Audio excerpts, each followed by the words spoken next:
আসসালামু আলাইকুম। শুভ সকাল। আজ বুধবার 18 জুন 2025।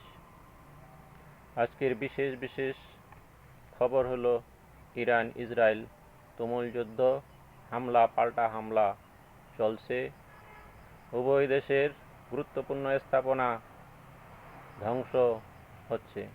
উভয় দেশে প্রায় 2 শতাধিকের উপর নিহত, আহত হাজার হাজার। যেহেতু দুইটি দেশ কট্টরপন্থী দেশ, রক্ষণশীল দেশ, সেখানে সাধারণ খবর সহজে প্রকাশ পায় না এবং বর্তমান যুদ্ধ অবস্থায় আরও সংবাদ সংগ্রহ করা কঠিন হয়ে গেছে। তাই সঠিক খবরাখবর সাধারণ মানুষের কাছে এসে পৌঁছায় না। যতটুকু জানা যায় সেটা খুব নিয়ন্ত্রিত। সত্য মিথ্যা যাই হোক, একটা আনুমানিক হিসাব থেকে এই পরিসংখ্যান। অপরদিকে G7 সম্মেলন থেকে আমেরিকার বিদায় হঠাৎ করে। G7-এর যে সিদ্ধান্ত নেওয়ার কথা যুদ্ধবন্ধের জন্য, সেই যুদ্ধবন্ধ থেকে প্রেসিডেন্ট ট্রাম্প অতি দ্রুত চলে যান। তার নিজস্ব চিন্তাভাবনা, ষড়যন্ত্র বাস্তবায়ন করার জন্যে G7-এর সিদ্ধান্ত তার কোনো কাজে আসবে না। আমেরিকা উদ্দেশ্যই ইরানকে ইরাকের মতো ফাঁদে ফেলা, আর এই কাজটি করছেন ইসরায়েলকে দিয়ে।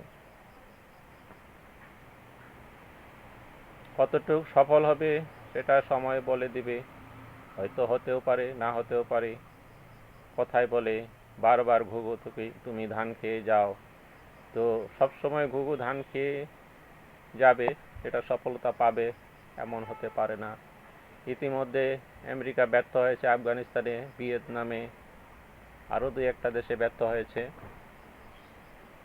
সেই ব্যর্থতা লুকিয়ে রাখার জন্যে, চেপে রাখার জন্যে সরাসরি যুদ্ধে অংশ না নিয়ে ইসরায়েলকে দিয়ে দেখছে কি হয়। তারপরও হয়তো এক সময় নেমে পড়বে সরাসরি যুদ্ধে।